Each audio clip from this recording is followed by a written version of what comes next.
Good morning everyone. आज हम देखेंगे chapter 16 drug dependence and abuses of drugs. तो फर्स्ट हम देखते हैं what is drug dependence. Repeated administration of the drug causes habit and drug dependence. जब भी हम कोई ड्रग को रिपीटेडली लेते हैं तो वो कॉज करता है एक तो हैबिट या फिर drug dependence. If habit forming drug is not available to the patient, then withdrawal symptoms may occur। तो जब भी कोई पेशेंट को ये ड्रग नहीं मिलता है जिसकी उसे हैबिट है या फिर उस पर वो डिपेंड है, तो ना मिलने पे वो पेशेंट में विड्रॉल सिम्टम्स हमें दिखते हैं। These symptoms are psychic disturbance like headache, restlessness, emotional upset or physical disturbance like convulsion and vasomotor collapse। तो विड्रॉल सिम्टम्स में साइकिक डिस्टर्बेंस में आएंगे आपके हेडेक मीन्स सिर दुखना, restlessness, emotional upset, patient either depression में चला जाएगा या फिर एक्साइटमेंट स्टेज में चला जाएगा, और फिजिकल डिस्टर्बेंस में आएगा एक तो कन्वर्जन आएगा। उसे कन्वर्जन मीन्स मसल्स का कॉन्ट्रैक्शन और रिलैक्सेशन होगा जिसके वजह से उसके बॉडी जो है वो शिवरिंग करने लगेंगी, हिलने लगेंगी, या फिर वासोमोटर कोलैप्स होने का भी इसमें सिम्टम्स दिखता है। जो भी पेशेंट एक तो ड्रग का हैबिट और ड्रग पे डिपेंड होता है। वर्ल्ड हेल्थ ऑर्गेनाइजेशन जिसे हम हु बोलते हैं has defined the term drug dependence as. अब according to World Health Organization drug dependence का डेफिनेशन क्या है उसे हम देखते हैं। A state of psychic and sometime physical resulting from the interaction between living organism and drug. तो drug dependence क्या है? ये एक स्टेट है आइदर साइकिक और फिजिकल या फिर दोनों, साइकिक या समटाइम फिजिकल। किसके वजह से हो रहा है? Due to interaction between living organism and drug. जब भी लिविंग ऑर्गेनिज्म और ड्रग के बीच में इंटरैक्शन होता है तो लिविंग ऑर्गेनिज्म की psychic state as well as physical state को अल्टर करता है आपका ये drug, showing behavioural and responses that always include compulsion to take drug in order to experience its psychic effects or to avoid discomfort। तो ये जो drug है ये एक तो साइकिक और समटाइम फिजिकल जो है ये स्टेट को अल्टर करता है जब भी ड्रग और लिविंग ऑर्गेनिज्म में इंटरैक्शन होता है, जिसके वजह से बिहेवियर में चेंज होता है as well as responses that always include compulsion. Means ऐसे रिस्पॉन्सेज जो कि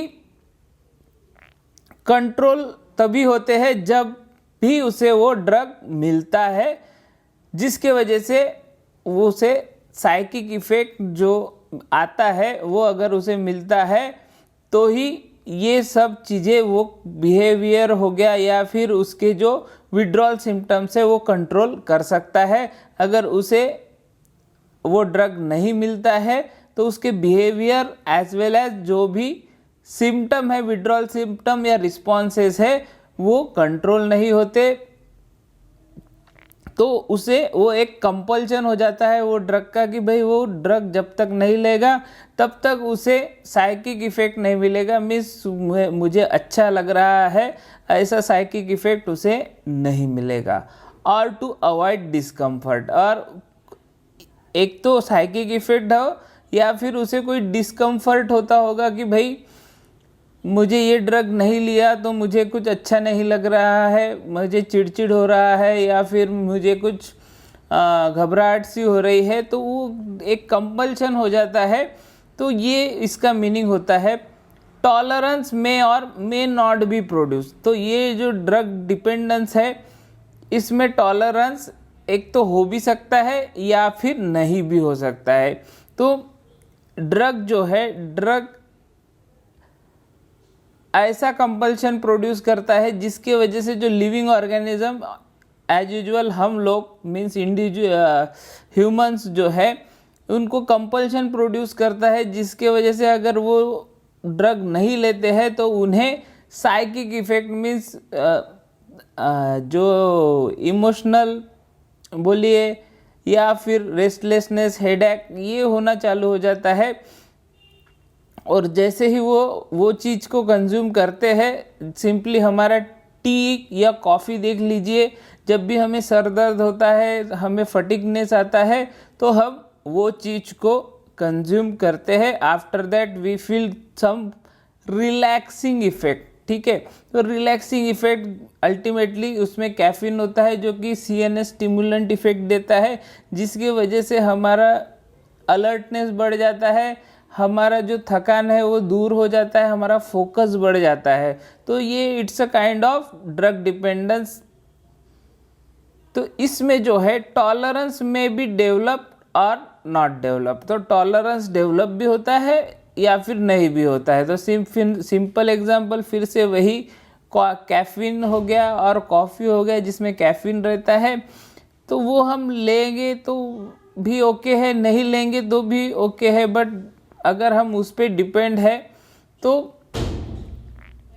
लिया तो अच्छा ही लगेगा, बट ऐसा ज़रूरी नहीं है कि भाई हम उस पर रिलाय रहेंगे। भाई एक आध दिन नहीं लिया तो भी चल जाता है। इसके अलावा टॉलरेंस मीन्स एक कप टी या कॉफ़ी ले रहे हैं तो हमें इट्स ओके। हम ऐसा नहीं है कि भाई 2 कप लेंगे, कभी 3 कप लेंगे। तो टॉलरेंस जो है, टॉलरेंस कभी कभी कोई चीज़ में डेवलप होता है, लाइक मॉर्फिन, कोकेन जो नार्कोटिक ड्रग है, इसमें टॉलरेंस जो है ये कभी कभी डेवलप होता है, जिसकी वजह से excess amount of morphine, cocaine consume करता है कोई पर्सन, और उसके वजह से ओवरडोज के वजह से भी उसका डेथ होने का चांसेस होता है।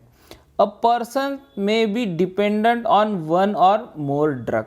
तो जो पर्सन होता है ये डिपेंडेंट होता है एक या उससे ज़्यादा भी ड्रग्स पे। तो ये हो गया डेफिनेशन का मीनिंग। तो अ state of psychic and sometime physical resulting from the interaction between living organism and drug.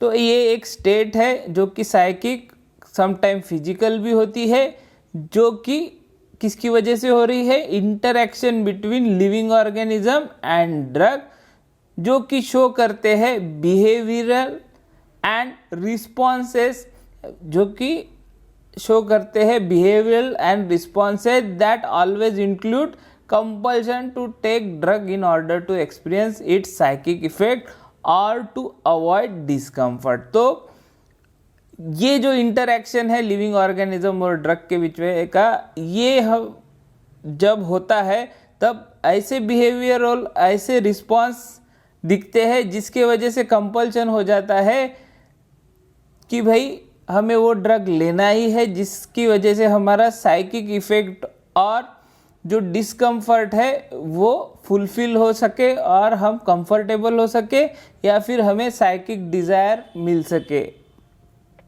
ये इसका मीनिंग है। इसके अलावा टॉलरेंस डेवलप होता है, समटाइम नहीं होता है, और अ पर्सन में डिपेंडेंट ऑन 1 और मोर ड्रग, यानी एक से ज़्यादा ड्रग पे भी पर्सन डिपेंडेंट रहता है। इसके बाद देखेंगे types of drug dependence. In case of physical dependence the tissue becomes adapt to the drug.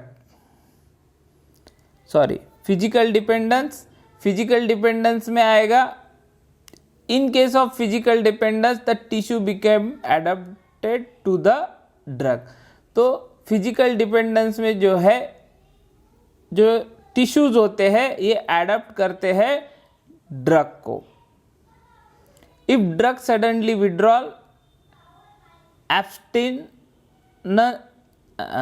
Abstinence syndrome और विड्रॉल सिंड्रोम्स ऑकर्स। तो एब्स्टिनेंस सिंड्रोम्स और विड्रॉल सिंड्रोम्स ये होते हैं अगर हम सडनली विड्रॉल कर लेते हैं वो ड्रग को। क्यों? बिकॉज जो टिश्यू है वो एडप्ट कर लेते हैं ड्रग को, जिसकी वजह से अगर हम सडनली विड्रॉ कर दे पेशेंट से वो ड्रग तो उसमें बहुत ज़्यादा वायलेंट सिंड्रोम और विड्रॉल सिम्टम्स दिखते हैं। This is occur due to alteration at cellular level specially in CNS। तो ये विड्रॉल सिम्टम्स किसकी वजह से होते हैं? अल्टरेशन और मॉडिफिकेशन एट सेलुलर लेवल। तो जो सेल होता है, सेल को उसका आदत हो जाता है वो ड्रग का, पर्टिकुलर ड्रग का आदत हो जाता है, अगर वो उसे मिलता नहीं है तो अल्टीमेटली विड्रॉल सिम्टम्स हमें दिखते हैं। अब ये सेल का जो अल्ट्रेशन होता है स्पेशली जो है ये सेंट्रल नर्वस सिस्टम के जो सेल है वहाँ पे ज़्यादा होता है, जिसकी वजह से हमें डिस्कम्फर्ट या फिर विड्रॉल सिम्टम्स ज़्यादा दिखते हैं। दूसरा है psychic dependence. The important characteristic of psychological dependence is the craving for a particular drug. तो ये इसका इम्पॉर्टेंट कैरेक्टरिस्टिक है साइकिक डिपेंडेंस का। जो दूसरा टाइप है आपका ड्रग डिपेंडेंस का कि भाई psychological dependence nothing but a craving for a particular drug, means एक पर्टिकुलर ड्रग का भूख रहना जो कि पेशेंट को डिजायरेबल इफेक्ट देगा, उसके सिवा वो पेशेंट शांत नहीं बैठेगा, उसे वो ड्रग चाहिए ही चाहिए। This craving is satisfied by consumption of that particular drug which fulfil patient abnormal desire. तो जो पेशेंट की एबनॉर्मल डिज़ायर होती है उसे वो पर्टिकुलर ड्रग ही फुलफिल करता है, जिसकी वजह से पेशेंट शांत होता है, अदरवाइज वो भी पेशेंट विड्रॉल सिम्टम्स दिखाता है। It does not show serious withdrawal symptom like physical dependence. तो फिजिकल डिपेंडेंस इतना विड्रॉल सिम्टम्स नहीं दिखाता, बट दूसरे जो सिम्टम्स है वो दिखाता है।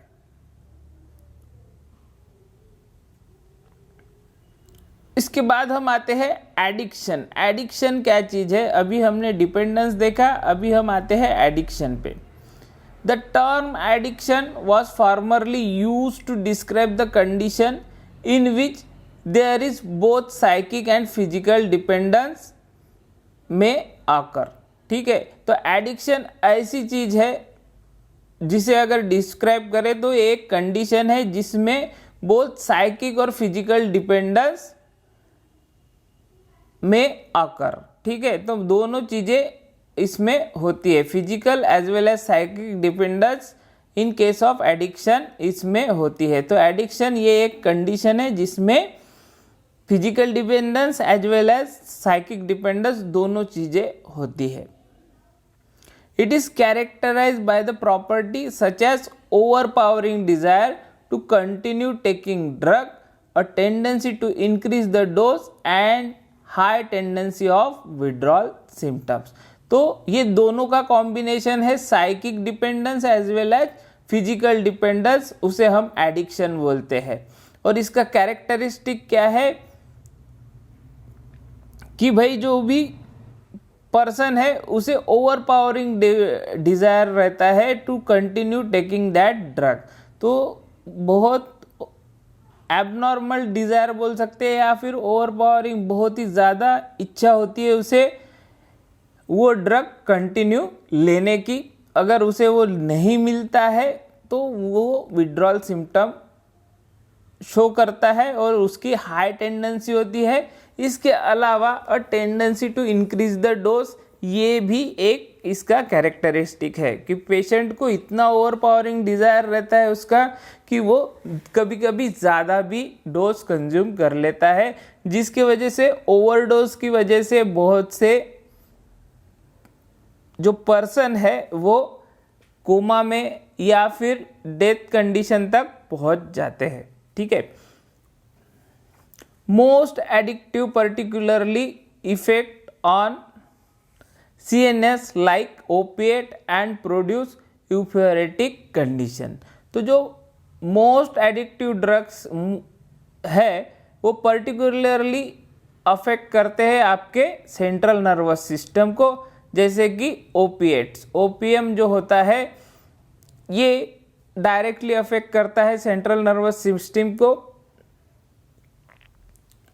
तो जिसकी वजह से यूफोरिएटिक कंडीशन प्रोड्यूस होती है। Euphoric condition like daydreaming. Daydreaming means वो जो भी पर्सन है, जो भी पर्सन ड्रग ले रहा है उसे एक वेल बीइंग का फीलिंग आता है, वो अपने ही मस्ती में रहता है, उसे बहुत अच्छा लगता है, जिसके वजह से वो बाकी के जो रियलिटी वर्ल्ड है उसे वो भूल जाता है।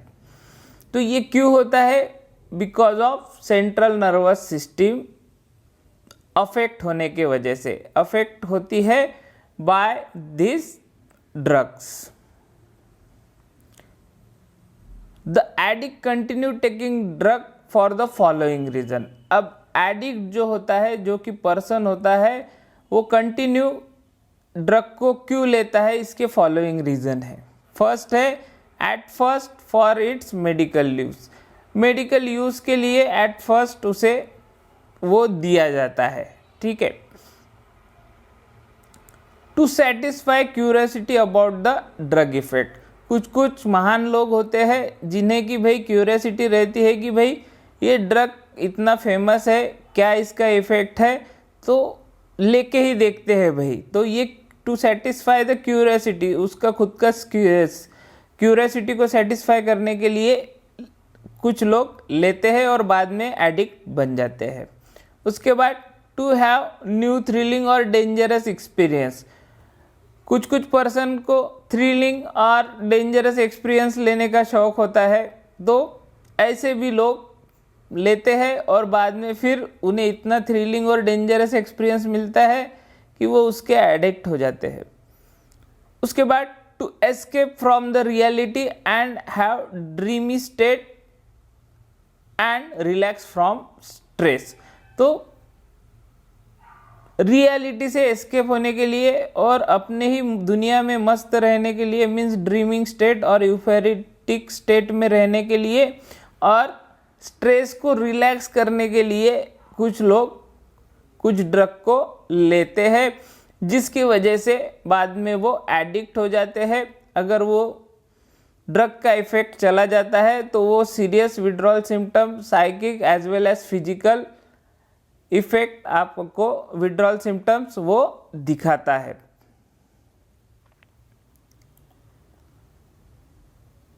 The exact mechanism of drug addiction is not known, but change in cellular metabolism in CNS is an important factor in the development of drug dependence. तो exact mechanism of drug addiction नहीं पता है, but ये भी same है कि भाई जो सेलुलर मेटाबॉलिज्म है, स्पेशली सेंट्रल नर्वस सिस्टम के जो सेल है और न्यूरॉन्स है, उसको वो चेंज कर देता है, जिसकी वजह से ड्रग डिपेंडेंस डेवलप हो जाता है जो भी ड्रग को कंज्यूम करता है, और जिसके वजह से उसे ड्रग एडिक्शन होता है। The drug causing drug dependence are sedatives, stimulants, hallucinogens और नार्कोटिक ड्रग्स। तो ऐसे ड्रग्स है जो कि ड्रग डिपेंडेंस प्रोड्यूस करते हैं और बाद में एडिक्शन प्रोड्यूस करते हैं। इसमें आते हैं सीडेटिव्स। कुछ सीडेटिव्स अगर हम रेगुलरली कंज्यूम करते हैं तो एक टाइम के बाद उसका एडिक्शन होने लगता है। इसके अलावा stimulants, specially central nervous stimulants जो होते हैं, वो भी जैसा कि मैंने कैफीन का एग्जांपल दिया था, वो भी आपको एक एडिक्शन या फिर ड्रग डिपेंडेंस जैसा इफेक्ट प्रोड्यूस करते हैं। उसके बाद हेलुसिनोजेंस लाइक LSD, लिसर्जिक एसिड वगैरह जो है, ये भी हेलुसिनोजन मीन्स आपका यूफोरियाटिक कंडीशन ही बोल सकते हैं, डे ड्रीमिंग जैसा। तो ये इफ़ेक्ट भी बहुत से लोगों को अच्छा लगता है, काल्मिंग इफ़ेक्ट जैसा लगता है, इसलिए ये भी ड्रग्स का डिपेंडेंस होने का चांसेस होता है। उसके अलावा फिर नारकोटिक्स ड्रग्स जिसमें मॉर्फिन, कोकेन, हीरोइन, ये जो ड्रग है ये भी आते हैं, जो कि एक अलग सा ही एक्सपीरियंस देते हैं लेने वाले को, जिसकी वजह से वो उसमें ओवरपावरिंग डिज़ायर आ जाता है कि भाई ये ड्रग लेना ही है मुझे और इससे ही मुझे अच्छा लगेगा, इसके सिवा मैं जी नहीं सकता। तो एक टाइम ऐसा आता है कि भाई उसका भूख बहुत ज़्यादा बढ़ जाता है, क्रेविंग बहुत बढ़ जाता है for that drug. That's why they consume more amount of drug और मोर डोज, जिसके वजह से उन्हें एक तो ओवरडोजिंग हो जाता है, जिसके वजह से डेथ होने का भी चांसेस होता है। तो वही रीज़न है कि एडिक्शन जो है ये एक टाइम के बाद बहुत ही डेंजरस इफेक्ट शो करता है। अब ट्रीटमेंट ऑफ एडिक्ट पर्सन, अब एडिक्ट पर्सन का ट्रीटमेंट कैसा होता है वो हम देखते हैं। It is difficult to treat addict, addict person को ट्रीट करना बहुत ही डिफ़िकल्ट है। एक बार किसी को लत लग गया तो उसे ट्रीट करना इतना डिफ़िकल्ट है कि मीन्स उसके विड्रॉल सिम्टम्स को कंट्रोल करना, साइकिक लेवल पे कंट्रोल करना बहुत ही डिफ़िकल्ट जाता है जो भी उन्हें ट्रीट करता है। Addicts compliance is important and in this matter medical social worker and psychiatrist play important role. तो एडिक्ट्स का कंप्लायंस ये इम्पॉर्टेंट है, मीन्स एडिक्ट को समझाना कि भाई ये ड्रग क्या इफ़ेक्ट शो कर रहा है तुम्हारे बॉडी पे और तुम क्या से क्या बन गए हो। उसका काउंसलिंग जो करते हैं वो स्पेशली मेडिकल सोशल वर्कर जो होते हैं वो करते हैं, या फिर साइकेट्रिस्ट जो है वो एडिक्ट का काउंसलिंग करते हैं, उनको समझाते हैं कि भाई एडिक्शन बुरी चीज़ है, आपको इसका ट्रीटमेंट लेना ज़रूरी है, जिसके वजह से आप नॉर्मल बिहेव कर सके और आपको ये ड्रग का लत लगा हुआ है जो कि डेंजरस है फॉर योर हेल्थ। तो ये सब चीज़ें वो समझाने का काम करते हैं। तो मेनली सोशल वर्कर्स हो गए, medical social worker as well as psychiatrist इसमें माहिर होते हैं और वो एडिक्ट को बराबर हैंडल करते हैं। The addict has to be convinced that habit of taking drug is ruinous not only for himself but for his family and ultimately society। तो एडिक्ट को ये कन्विंस करना पड़ता है कि भाई वो जो ड्रग ले रहा है जो उसको खुद को रुइन कर रहा है और ख़राब कर रहा है, खोखला कर रहा है अंदर से, एज वेल एज उसके फैमिली को भी उसके वजह से तकलीफ़ हो रहा है और अल्टीमेटली सोसाइटी जो आजू बाजू के लोग हैं उन्हें भी उसका तकलीफ़ हो रहा है। ये चीज़ें उसे समझाना पड़ता है। तो ये समझाने का काम साइकेट्रिस्ट और मेडिकल सोशल वर्कर ये करते हैं। उसके बाद the patient is to be hospitalise for the treatment, patient को हॉस्पिटलाइज कराते हैं for the treatment. After that the drug is withdrawn either gradually और सडनली। तो ड्रग जो भी वो ड्रग कंज्यूम कर रहा है, जो भी सिडेटिव हो गया, नारकोटिक्स हो गया, जो भी कंज्यूम कर रहा है, ये दो टाइप से उससे विड्रॉ कर सकते हैं। एक तो ग्रेजुअली उसका कंजम्पशन बंद कर देंगे या फिर सडनली उसका कंजम्पशन बंद कर देंगे। In the latter case there is a danger of severe withdrawal symptom specially with morphine type drugs. Sorry बीच बीच में मैसेज आ रहा है because I am on mobile. ये मैं मोबाइल से आपको पढ़ा रहा हूँ, दैट्स वाई मैं फ़्लाइट मोड ऑफ करना भूल गया हूँ, और अभी लेक्चर बहुत नियर टू कंप्लीशन ही है, इसलिए मैं बीच में बंद नहीं कर सकता। So for disturbance I am sorry. तो हम कहा थे, हाँ, तो drug is withdrawn either gradually और सडनली। तो एक तो ग्रेजुअली हम ड्रग को विड्रॉ कर सकते हैं या फिर सडनली भी कर सकते हैं, but in the latter case means अगर हमने सडनली ड्रग को विड्रॉ कर दिया तो उसके विड्रॉल सिम्टम भी बहुत डेंजर होते हैं। स्पेशली मॉर्फिन जैसे ड्रग को अगर हमने सडनली बंद कर दिया तो पेशेंट तो एकदम आउट ऑफ कंट्रोल हो जाता है, जिसकी वजह से उसे कंट्रोल में लाने के लिए बहुत तकलीफ होता है। जो भी मेडिसिनल प्रैक्टिशनर है, मेडिकल प्रैक्टिशनर है, डॉक्टर है, वो उनको बहुत तकलीफ जाता है। Gradual withdrawal is usually accompanied with substitution therapy with similar kind of drug but less addictive. Example is methadone or codeine used as substitute for morphine and heroin addict. तो morphine और heroin addict जो होते हैं उसके लिए मिथाडोन और codeine को use करते हैं एज अ सब्सटीट्यूट थेरेपी। तो ग्रेजुअल विड्रॉल ये यूजुअली बेटर ऑप्शन है देन योर सडन विड्रॉल।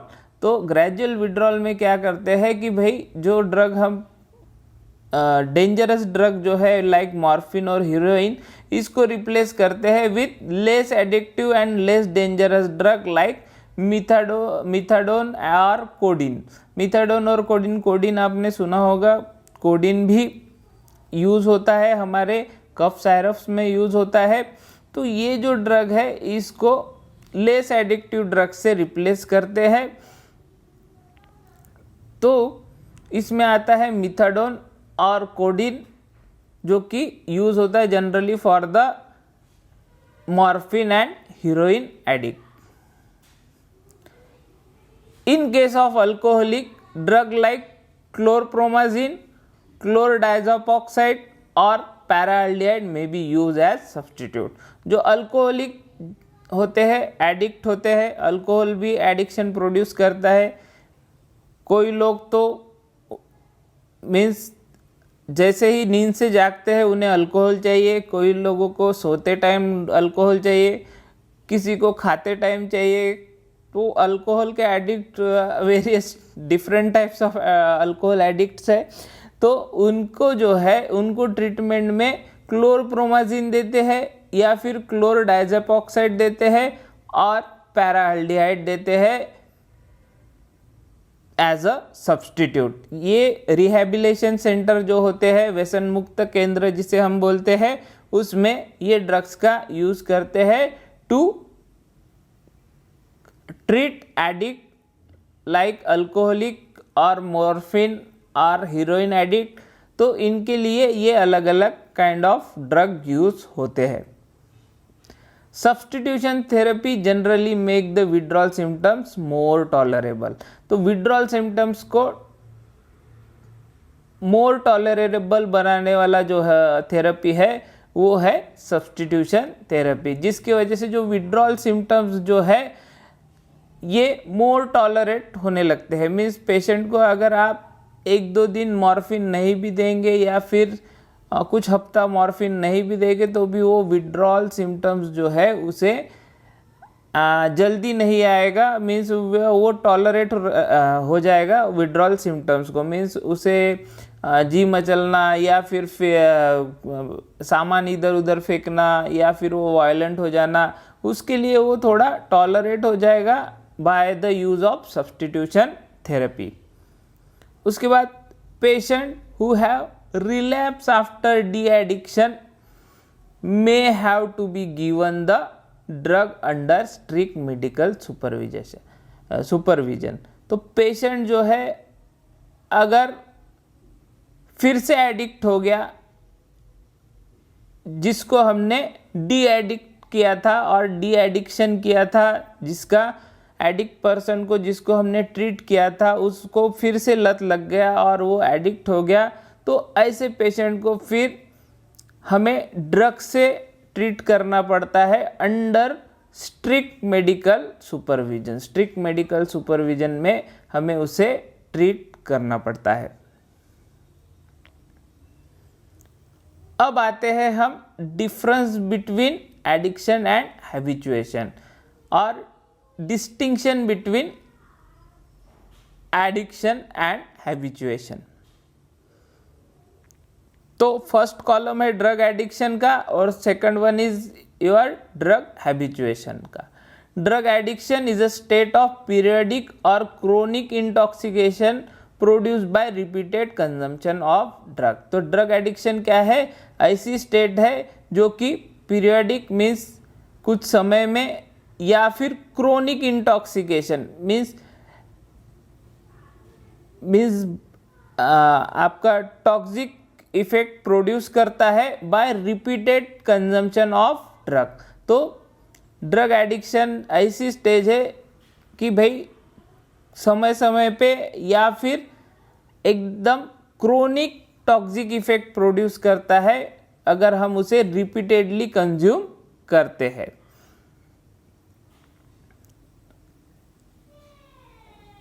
तो सेम ड्रग हैबिचुएशन में क्या होता है? Drug habituation is a condition resulting from repeated administration of drug.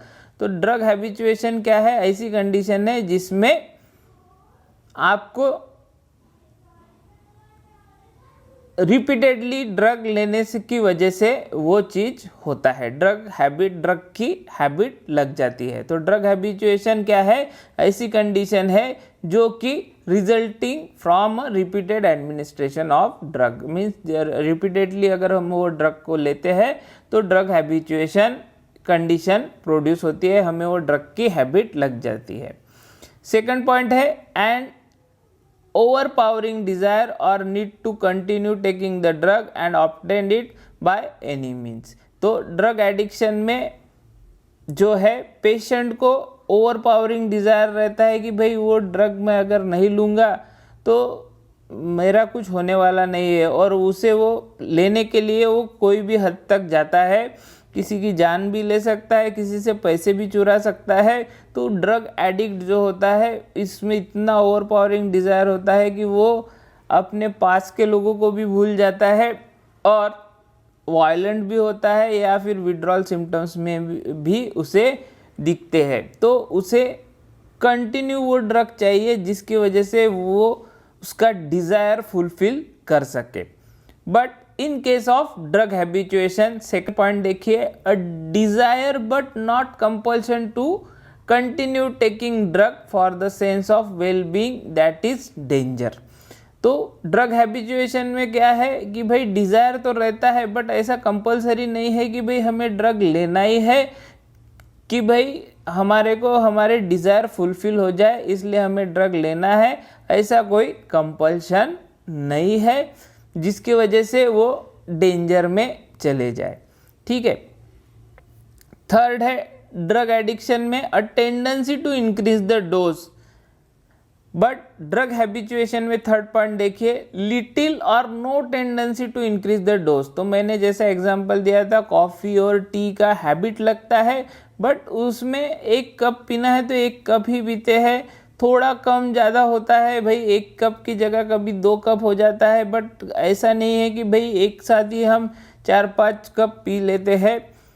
तो इसमें ड्रग हैबिचुएशन में लिटिल और no tendency to increase the dose, but in case of drug addiction dose का इंक्रीज होते जाता है। क्यों? क्योंकि modification of your cell to consume that drug ये बढ़ते ही जाता है, एक लेवल पे टॉलरेंस डेवलप होता है, आपको जो डिज़ायर इफेक्ट चाहिए वो नहीं मिलते हैं। तो पेशेंट क्या सोचता है कि भाई अभी मैंने अगर समझो 1 गोली लिया है तो अभी मैं 2 गोली लूँगा, 2 गोली के बाद उससे थोड़ा अच्छा लगता है, कुछ दिन अच्छा लगता है, वो हिसाब से फिर उसके CNS के जो सेल है और न्यूरॉन्स नर्व्स है वो मॉडिफाई हो जाती है, फिर से टॉलरेंस डेवलप होता है, फिर 3 पे जाता है, ऐसा करता करता वो ओवरडोज में चला जाता है। तो ये चीज़ आपके ड्रग एडिक्शन में होती है। But in case of drug habituation there is a little और no tendency to increase the dose. उसके बाद 4th पॉइंट पे आएंगे, a psychological and generally a physical dependence on the effect of drug. ठीक है, तो psychological as well as physical dependence जो है ये एडिक्ट पर्सन में दिखता है। उसे जो इफेक्ट है ड्रग का वो मिलना चाहिए, इसके लिए वो psychologically as well as physically dependent रहता है। But some degree of psychic dependence on the effect of the drug but absence of physical dependence and hence of an abstinence syndrome। तो 4th पॉइंट में बताया कि भाई drug addict person को जो होता है वो psychologically as well as physically dependent होता है to get desired effect of that drug. But in case of drug habituation some degree of psychic dependence रहता है on the effect of the drug but absence of physical dependence. Physical dependence ऐसा कुछ नहीं रहता in case of drug habituation. Psychic dependence some time रहता है, some degree of psychic dependence रहता है। मीन्स सर दुखना, अच्छा नहीं लग रहा है, थके हुए जैसा लग रहा है, तो हम एक कप ऑफ टी और कप ऑफ कॉफ़ी ले लेते हैं। बट फिजिकल डिपेंडेंस नहीं रहता है और इसकी वजह से एब्स्टिनेंस सिंड्रोम भी नहीं दिखता है और विड्रॉल सिम्टम्स भी उसमें नहीं दिखते हैं। But in case of your drug addiction 4th point बोल रहा हूँ मैं, 4th पॉइंट में विड्रॉल सिम्टम्स भी दिखते हैं। And effect is detrimental to the individual and to the society. तो जो इफेक्ट है ड्रग एडिक्शन के वो इंडिविजुअल के लिए भी हानिकारक होते हैं एज वेल एज सोसाइटी के लिए भी हानिकारक होते हैं, उसके फैमिली के लिए भी हानिकारक होते हैं। इसमें a detrimental effect if any primarily on the individual. तो इसमें भी घातक इफेक्ट और डेंजरस इफेक्ट जो होते हैं वो सिर्फ इंडिविजुअल को ही होते हैं। अगर उसने ज़्यादा चाय पीना चालू कर दिया तो उसको अल्टीमेटली शुगर लेवल बढ़ जाएगा, कभी कभी वो ओवर एक्साइटेड हो जाएगा। तो ऐसे जो डेंजरस इफेक्ट और हानिकारक इफेक्ट जो है वो ड्रग हैबिचुएशन में पेशेंट को ही होते हैं, बाकी सोसाइटी को नहीं होते। जैसा कि अगर over consumption of sugar nothing but a kind of addiction, kind of addictive food और ड्रग भी आप बोल सकते हैं। तो जो भी हम फूड भी लेते हैं, food nothing but a drug, क्योंकि उसमें न्यूट्रिएंट्स होते हैं और सब चीज़ें होती है। तो फूड भी ये जो है ये एक काइंड ऑफ ड्रग है। तो जैसा शुगर को अगर हम ज़्यादा कंज्यूम करते हैं तो वो अल्टीमेटली कुछ समय के बाद पेशेंट को डायबिटीज़ प्रोड्यूस करने का काम करती है। तो ये हो गया difference between addiction and habituation. तो यहाँ पे हमारा चैप्टर नंबर 16 होता है ख़त्म।